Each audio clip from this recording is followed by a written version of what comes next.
I've got this idea, this thing about why Trump seems to be leading, if you will, in the polls. He talks, well, the media is saying that he talks, he's a plain talker.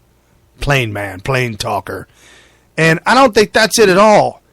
We played a clip earlier in the show where he starts railing on, I don't use a teleprompter. I don't even have notes here. I don't have anything. And something that Rush Limbaugh says to us is that when you believe in what you're doing, you don't need that stuff. Versus Obama, who couldn't get a coherent idea out, a sentence out, without a teleprompter. You see when he goes off teleprompter, goes off script. It's a train wreck. Yeah. So he ends up saying the things that he was raised to believe. Right. And this is what he said to the crowd, talking to the crowd yesterday at this huge rally, and he pumps them up. I don't ever hear Democrats talk like this. So listen to this clip real quick. I was watching a commentator before today, and they said Trump draws by far the largest crowd, so I like that. And then he said he's plain spoken. Now you have to understand, I went to an Ivy League school. I went to the Wharton School of Finance, the number one school. I mean, it's like impossible. It's great. My uncle was a professor at MIT, and he's saying plain spoken. Now I didn't know if that was a little bit of a wise guy or what. I can't understand it. And by the way, our audience is young and old. It's really, really smart. We have the smartest people. We have the smartest people. We sort of have everything. We probably have a few that aren't so smart, right? But we have the smartest, we have the best, and we have people, and I'm telling you, no matter where I go, and this is why, and I told my friend, it's not hard, because it's, no matter where, we're all the same. You know, we all, everybody I see, they want to make America great again. That's what they want to do, no matter where. And it's been sort of an amazing period of time. So, you know, I always talk, and they always say, oh, it's terrible, my opponents. Can you imagine these guys?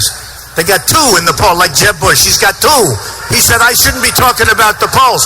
If I were him, I would not talk about the polls. I'd pretend they don't exist.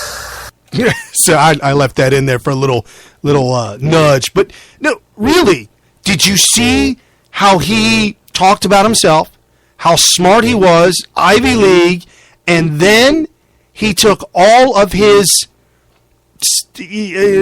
accolades, if you will, and then laid them on the people that are there watching him.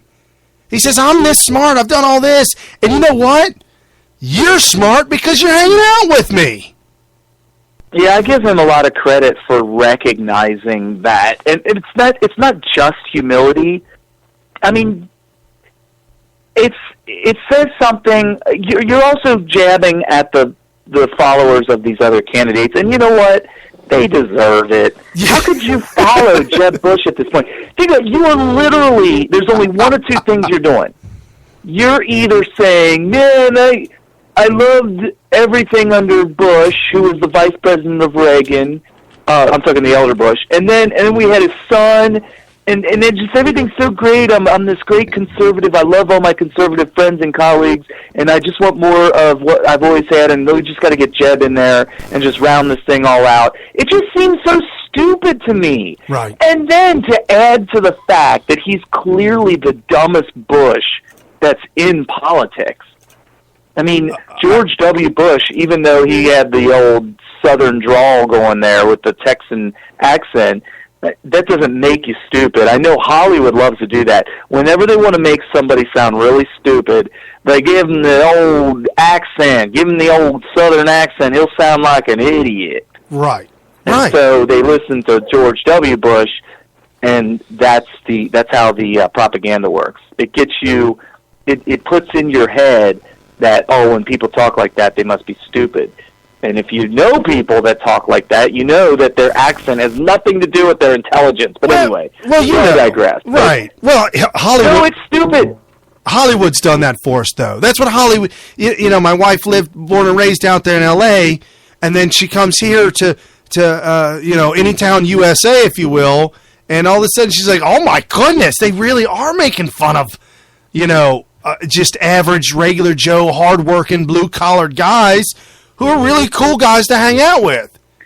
I think there's if you a hung little out bit of with jealousy a guy, right? If you hung out with your cowboy hat wearing, cowboy boot wearing guy with the big Southern accent, and you actually started talking to him about, just principles of life and ideas and maybe his level of education and all that kind of stuff, I think you find out that you're talking to somebody that's probably pretty smart. Yeah. No, I agree with you 100%. But I just throw that out there. But yeah, like this whole thing with the bashing of Trump and trying to say that he's this or he's that or he's not this or he's not that, he's not possible. No, like I said earlier, I think that from a business standpoint of view, him being a businessman, people were saying, "Oh, well, he's going to get into power and he's just going to fund his own businesses." I said, well, the papers won't let him do that because they'll expose that and just really rail on that kind of stuff. However, from a capitalist point of view, the whole theory of all, tides raise all ships. Rising tide raises all ships. I mean, that's what it's all about. If you can get this engine of the American economy just humming along, I'm not saying take it back to the 90s. I'm saying head that way. If you start heading that way, all businesses will start to raise up. And you'll have a lot of new startup businesses that can actually start up. Right now, you're not having that. Right. Yeah, we definitely need a reset on that. But no, getting back to what Trump was saying, though, I mean, it's I think it's just as much of a jab to those who would be stupid enough to support Trump, Jeb at this point. Right. When the other point I wanted to make is besides just the stupidity of following Bush, the other reason to follow him, if you really were thinking kind of like a chess player, like a chess player, right? Okay, that you would look at it like, he's got name recognition.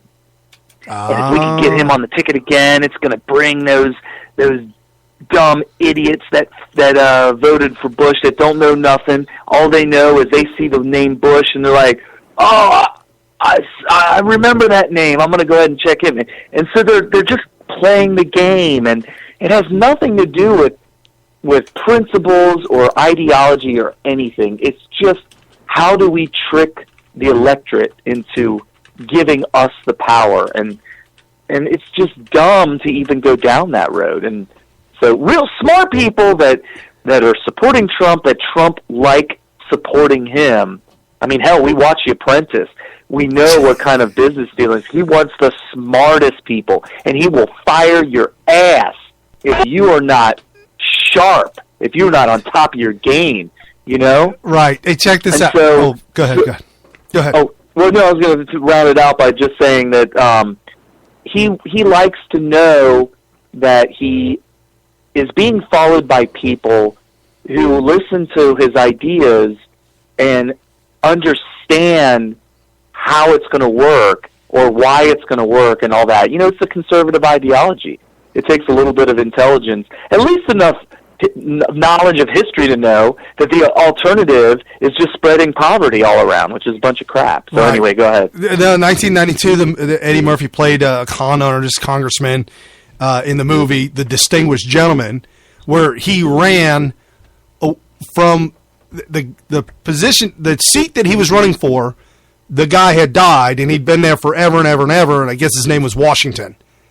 And so Eddie Murphy ran as Washington, never put a picture out, never put out nothing, never gave a speech, never did anything, and got elected. Right. And so he was banking on the stupidity of the electorate. And that's kind of like what the establishment is hoping by putting Bush up there and demanding that we accept him as the nominee, because it's going to help all the stupid people to win their power. Right. It's ridiculous. So the distinguished gentleman is a good idea. So check this out. Analogy. This is a 29-second clip. It says Obama steals change from Eddie Murphy's Distinguished Gentleman movie. Oh. We ran a positive campaign. We campaigned on the issue. The issue is change. Change for the future. The people have spoken. The issue is change. Change for the future. Issue is change. Okay, so it repeats itself over and over again. The Distinguished Gentleman from 1992, Eddie Murphy. The issue is change. Oh my gosh. That's almost word for word what Obama was doing. And now, for him, I have lost all faith in humanity. Yes! When I hear him say that we need to get this gun control thing done, and he doesn't call it gun control anymore. He calls it gun safety, which is the biggest load of propaganda lying crap I've ever heard.